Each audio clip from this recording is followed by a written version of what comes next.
with the troops, and she's the host of the Vegan Variety Hour. Please put your hands together for Jennie Mcnulty, everyone.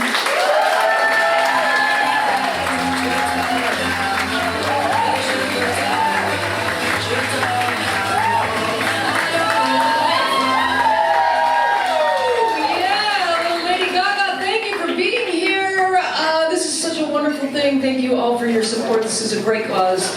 You should all be proud of yourselves. And before I go any further, because this is LA, this has to be said, because I know you're all thinking it, but I assure you, these are real. I know, it's shocking. I have been thinking about getting a reduction. My back has been killing me. No, I'm actually super excited to be here, and I know everyone always says that, but I truly am, because on October 31st, my 96-year-old mother moved in with me, and I'm now her caretaker. Scariest Halloween ever. She moved in, as I said, October 31st, and I don't think the television has been off since.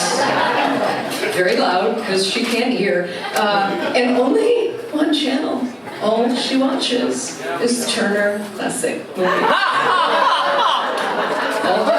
all Turner Classic Movies all day, all night. I've actually developed a TCM accent. I was really worried out there on the step and repeat the red carpet thing, you know. I was afraid I was going to slip into it, you know. Well, doll, it's just ducky that you can be here. We're seriously going to make some clams tonight, okay?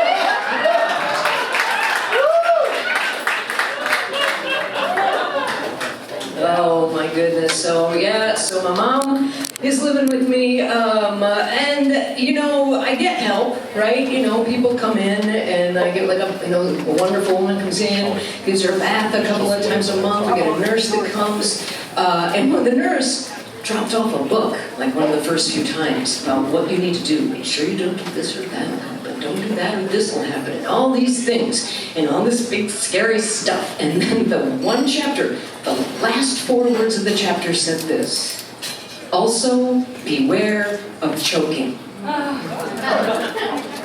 do I do if she chokes? What do I do? The next time the nurse showed up, I'm like, oh my God, what do I do if she chokes? And she's like, is she having trouble breathing? I'm like, no, with the book. I was like,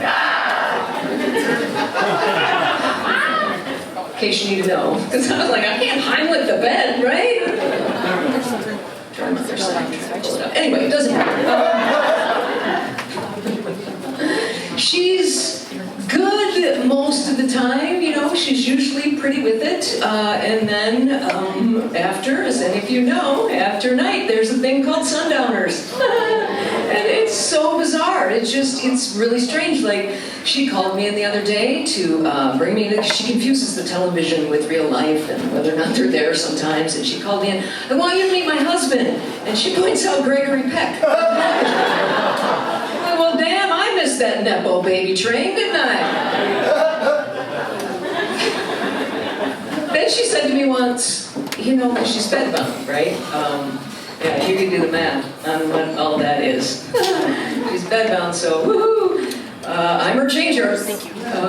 Someone said, you know what? She changed you. I was a lot smaller. And when I was doing the second diaper change, I realized, the second time I ever changed her, that was the second diaper change I'd ever done in my life. I don't have children, I don't like them, I don't hate kids, I just really don't enjoy their company. So, this is all so new to me, right? You know, and I was changing the diaper, and I gotta tell you, gloves help. Well, you know, for that, obviously, but mainly it's the psychology of it, you know? I can put them on, this is just science, that's all it is, I have a degree in science, this is science, I'm doing science, dear God, denial, you kept me in the closet for 37 years, don't leave me now when I really need you.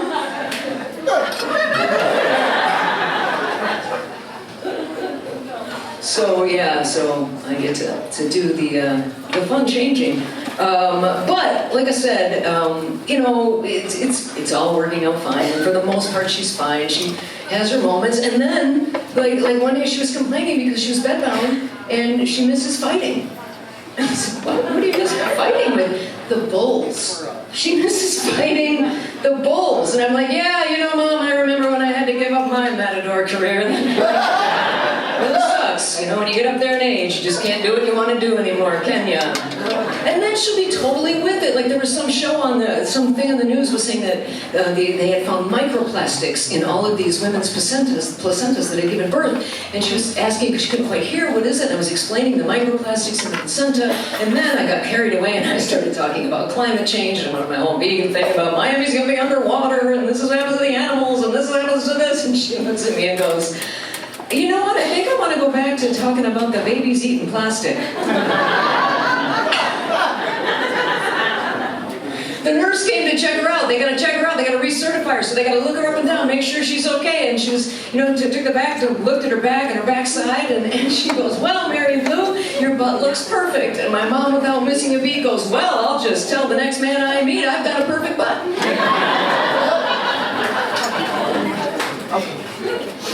And then, here's the thing, is, you know, she'll be really with it, and then the next thing she'll look at me and go, you're the best sister I've ever had.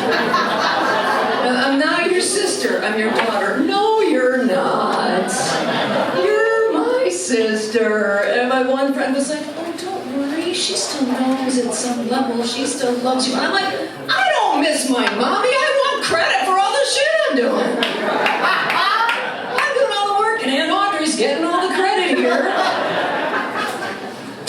She asked me the other day, it was late at night, do you know what Audrey's doing? I said, decomposing? She didn't hear me, I said it.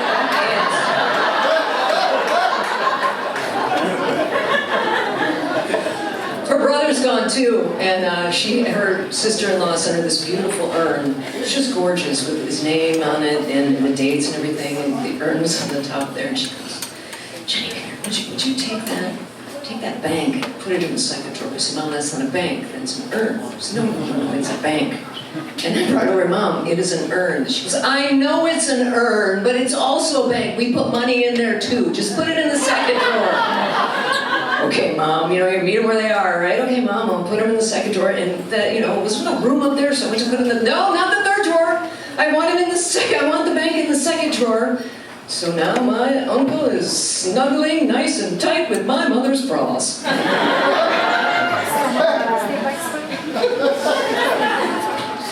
She sleeps through the night most of the time. Woke me up the other day about 3:30. Just called me up. I gotta go. I have to go to work. I have to go to work. Mom, you don't work. No, I have to go to work. I have to go to work. And it took me forever to finally convince her. And she went to sleep. And of course, remembered nothing of the next day. And I said the next morning, do you remember saying that I wanted to go to work at 3:30 in the morning? She just looks at me and goes, ambitious? Then the other day, she said, I did something. I don't remember what it was. And I said, I'm getting pretty smart, huh, Mom? And she went, oh, missing a beat. She goes, well, you only had one way to go.